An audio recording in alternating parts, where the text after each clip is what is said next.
In programming, some books teach you a language, and then there are books that change how you think. Today, we're talking about one of those legends. It's called Structure and Interpretation of Computer Programs. It's so important that people call it the Programming Bible, or my personal favorite, the Wizard Book. So let's figure out what's so magical about it and why it's had such a huge impact on so many developers.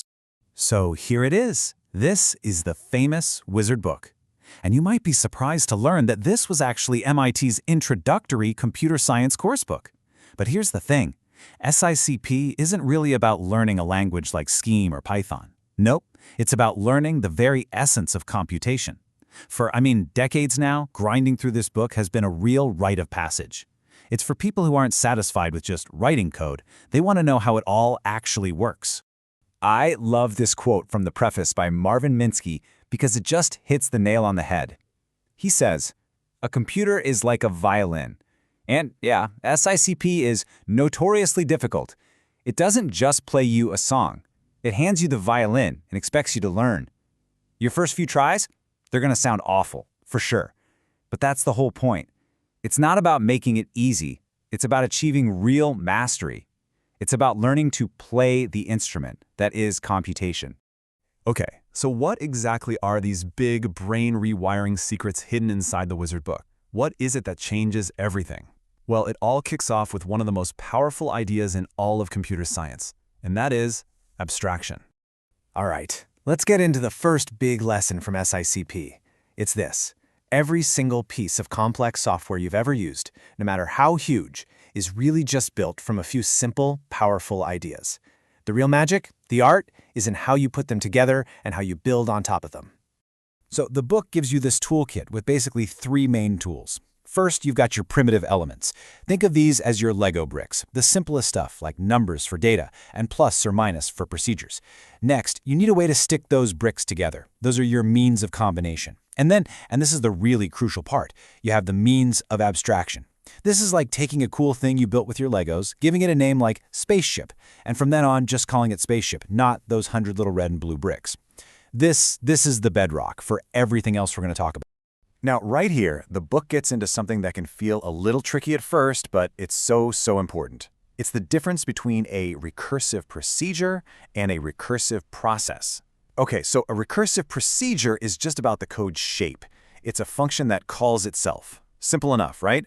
But a recursive process is about how the computation actually happens, how it evolves over time.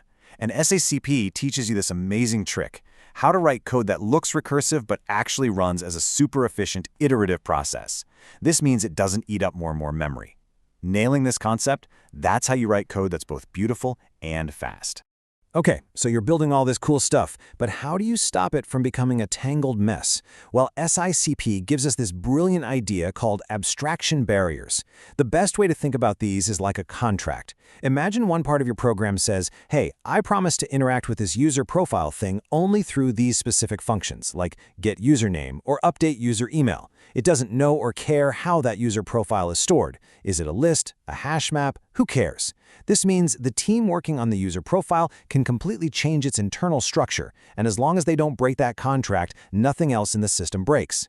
This, right here, is the secret to building massive software that you can actually maintain. So far, so good, right? We're building these beautiful, elegant abstractions, but then we introduce one little thing that changes everything. And that's the ability for a value to change. We're talking about state. And this is where things get really interesting.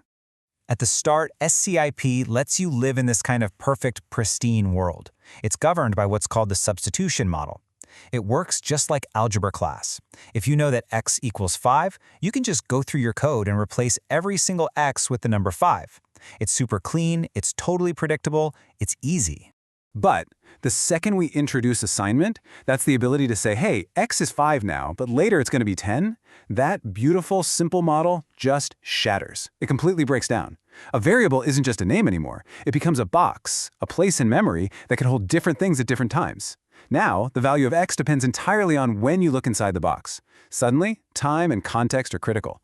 And that simple algebra trick, it's gone. It just doesn't work anymore. So what do? We need a new way of thinking. And SICP provides one. It's a much more powerful mental model called the environment model of evaluation. The big idea here is that your code never just floats around on its own. It's always running inside an environment, which is basically a little bubble that knows the current value of every single variable at that exact moment. And this diagram is a perfect way to see it in action. Look, we've got two different bank withdrawal objects here, W1 and W2. They were probably made from the exact same piece of code, the same blueprint, but they're totally independent of each other. How is that possible? Well, each one has its own private little environment, E1 and E2. And inside each of those environments is a separate balance. So when you withdraw from W1, it only affects the balance in E1. The environment is what gives an object its own identity, its own private memory. Okay, so we've learned how to build things up with abstraction, and we've learned how to manage change and state using environments. Now we get to what I think is the most profound, mind-bending idea in the entire book. It's this. The highest level of programming isn't just about using a programming language, it's about designing your own. They call this metalinguistic abstraction, which sounds fancy, but the idea is actually pretty straightforward. It says that when you have a really hard problem, sometimes the best way to solve it is to first invent a brand new, tiny language that's perfectly designed to talk about that one problem. Then all you have to do is write a program that understands your new language. That program is called an interpreter.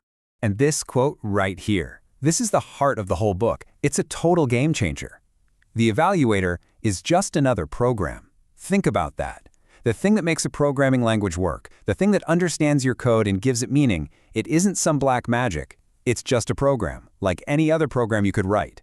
And once you really get that, your whole perspective on programming flips. You're not just someone who uses languages anymore. You're someone who can create them. And hey, this isn't just some abstract philosophy.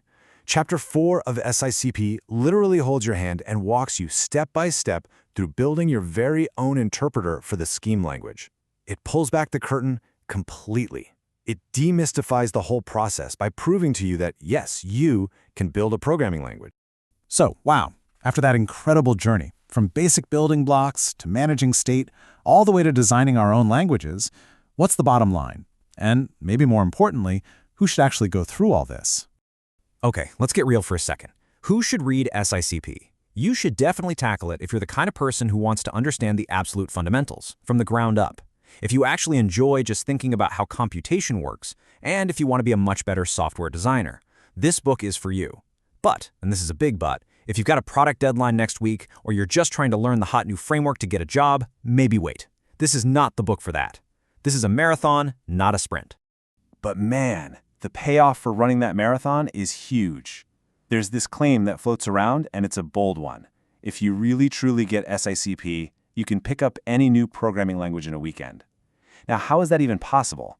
It's because you stop learning new ideas. You already know them. All you're doing is learning the new syntax, the new spelling, for concepts that are already wired into your brain. So in the end, it all comes down to this one question that SICP sort of forces you to ask yourself. And that question is, do you just want to write programs, or do you want to understand computation?